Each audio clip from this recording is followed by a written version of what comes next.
हमारा next question है, find the area of region bounded by y is equal to 2x square x axis and line x is equal to 5।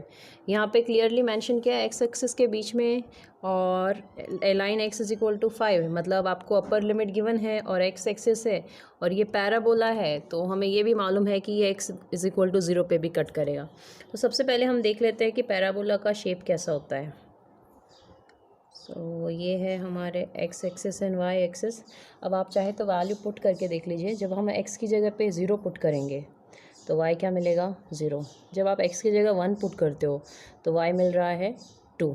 जब x की जगह 2 put करोगे तो 2 raise to 2 4, 4 to ज़ा 8, मतलब ऐसा शेप मिल रहा है ऑलमोस्ट।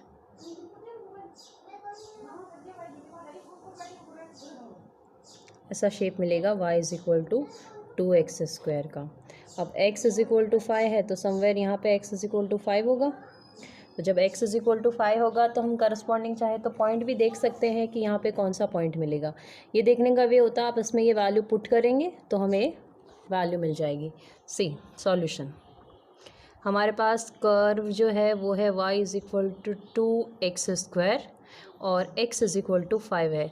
अब हमें इन दोनों का इंटरसेक्शन पॉइंट ढूंढना है कि ये x इज इक्वल टू 5 जो है वो पैराबोला को कहाँ इंटरसेक्ट करती है। So put x is equal to 5 in this, y is equal to 2 into 5 का स्क्वायर 2 इंटू 25 दैट इज़ 50। मतलब अगर हम बोलते हैं कि ये x इज इक्वल टू 5 है और हम इससे एक स्ट्रेट लाइन ड्रॉ करेंगे x इज इक्वल टू 5 और ये हो गया x इज इक्वल टू 0, तो ये जो इंटरसेक्टिंग का पॉइंट है वो है 5,50। तो अभी हमारे पास सबसे पहले हम रीजन सेलेक्ट करते हैं। So OAB, therefore we have to find area of region OAB। तो सबसे पहले अभी तक हमें यही मालूम था कि हमारे पास एक पैराबोला है, x एक्सिस है, x इज इक्वल टू 5 है, लेकिन एरिया किसका ढूंढना है ये हम इतना जब कैलकुलेशन करते हैं तब हमें समझ में आता है कि we have to find area of this particular region. So अभी हमारे पास लिमिट्स भी हो गई है, फंक्शन भी है, तो हम ढूंढते हैं एरिया। सो सबसे पहले y is equal to 2x square हमारा हो गया फंक्शन, लिमिट हो गई, lower limit is 0, x is equal to 0 and upper limit is x is equal to 5. So a is equal to integration from a to b y dx होता है। So a is 0, b is 5, y जो है वो है 2x square और dx 2 outside, x square का integration x cube upon 3, limit from 0 to 5. So 2 5 raised to 3 upon 3 minus 0 raised to 3 upon 3. So this is equal to 2 5 raised to 3 is nothing but 125 upon 3 minus 0. So ये हो रहा है 250 upon 3। हम चाहे तो इसको ऐसे भी रख सकते हैं, अदरवाइज चेंज कर दें। सो a इज इक्वल टू हो जाएगा, अब ये हमेशा आंसर, सपोज ये आंसर नेगेटिव भी होता तो आप इसको कन्वर्ट करके पॉजिटिव, चाहे तो हम यहाँ पे ही मॉडुलस लगा दें या लास्ट में लिख दें। एरिया कभी नेगेटिव नहीं होता, देयरफॉर इसको हम अगर फर्दर डिवाइड करेंगे so we are getting 83 is to 1/3। So area is equal to मिल रहा है 83 इज टू 1/3 स्क्वायर यूनिट। एरिया का यूनिट होता है ये, सो स्क्वायर यूनिट हो गया। अब इसी तरीके से हम एक क्वेश्चन और देखते हैं। हमारा क्वेश्चन नंबर 3 है, find the area enclose by parabola y is equal to x square and line y is equal to x plus 2। तो सबसे पहले जब भी हम क्वेश्चन सॉल्व करेंगे तो हम डायग्राम ड्रॉ कर लेंगे। So parabola y is equal to x square है, तो पैराबोला का तो हमें मालूम है कि पैराबोला का डायग्राम ऑलमोस्ट यहाँ पे ओरिजिन को टच करेगा। y is equal to this is x square हो गया। अभी हमें देखना है y is equal to x plus 2 के लिए, तो इसके लिए सिंपल सा वे होता है, इन दोनों का हमें इंटरसेक्टिंग पॉइंट ढूंढना है। तो इंटरसेक्टिंग पॉइंट ढूंढने के लिए solution y is equal to x square and y is equal to है x प्लस 2।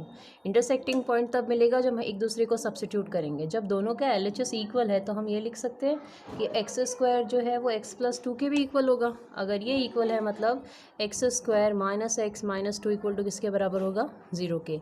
अब ये तो क्वाड्रेटिक टर्म बन गई, क्वाड्रेटिक टर्म है जिसका मिडिल टर्म स्प्लिट करके हम इसके फैक्टर ढूंढ सकते हैं। सो मल्टीप्लाई करने पे 2 एंड सब्ट्रैक्शन पे 1 आना चाहिए। So 2 1 2, 2 minus 1 is 1। So x minus 2 and x plus 1 is equal to 0। ये हमारे पास इसके पॉइंट्स मिल रहे हैं सब्ट्रैक्शन करने पे, तो सॉरी फैक्टर करने पे हमारे पास ये वैल्यूज़ मिल रही है। तो पॉइंट है x is equal to 2 and x is equal to minus 1। जब x इज इक्वल टू 2 है that time y is equal to कितना मिल रहा है, इन दोनों में से किसी भी एक में पुट कीजिए तो 2 का स्क्वायर इज़ 4, मतलब एक पॉइंट है 2,4। जब x की वैल्यू -1 है तो y इज इक्वल टू मिल रहा है -1 का स्क्वायर दैट इज़ 1। तो दूसरा पॉइंट है हमारे पास में -1,1। अब सपोज़ हमें ये ढूंढना है तो हम कुछ पॉइंट्स प्लॉट कर देते हैं। ये है 1, ये 2, ये 3 और ये समवेयर 4। और एक्चुअली थोड़ा ठीक है, ये -1, ये -2, ये -3 एंड ये -4। अब जब हम इस पे प्लॉट करेंगे तो 1 के करस्पॉन्डिंग है 1 2 3 4। तो जब पहला पॉइंट है -1,1 मतलब ये है -1,1। दूसरा पॉइंट है 2 के corresponding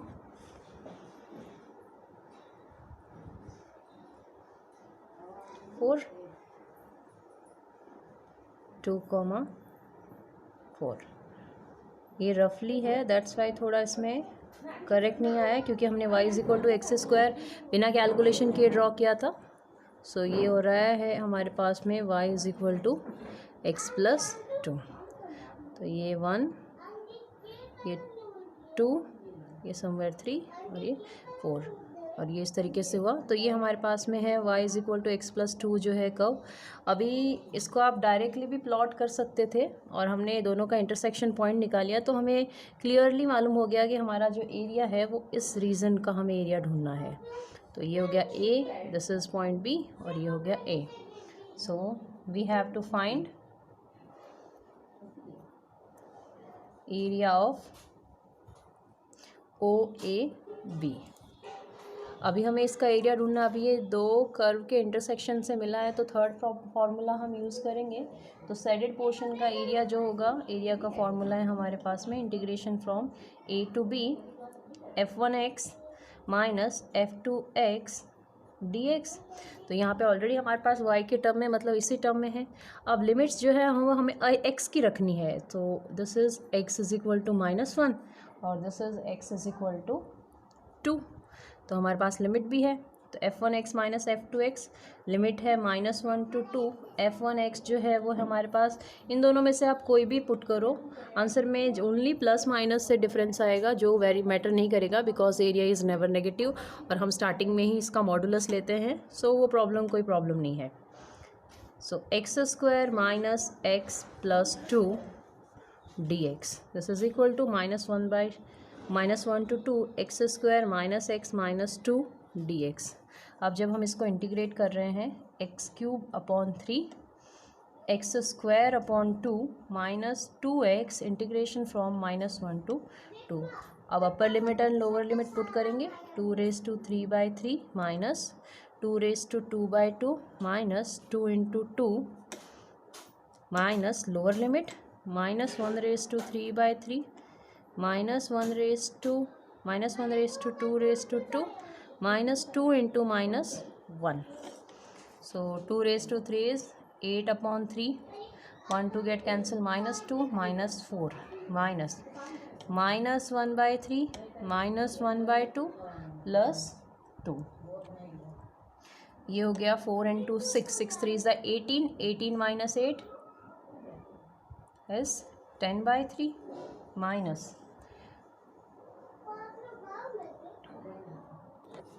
so this is minus 10/3 minus minus plus 1/3 plus 1/2 minus 2। So this is equal to minus 9/3 plus 1/2 minus 2. This is equal to minus 3 minus 2 plus 1/2. 3 to the 5, 5 to the 10, 10 plus 1/2, that is minus 9/2, which is equal to 4:1/2 negative में. So area is equal to modulus of A, therefore minus 4:1/2, that is 4:1/2 square units. So area is equal to हमें मिल रहा है 4:1/2 square unit. तो ये थे कुछ question कि आपको एरिया कैसे कैलकुलेट करना होता है यूजिंग इंटीग्रेशन. तो मैं उम्मीद करती हूँ आपको सबको ये अच्छे से समझ में आ गया होगा एरिया ढूंढना. अब नेक्स्ट क्लास में देखेंगे हम नेक्स्ट टॉपिक. तब तक के लिए थैंक यू.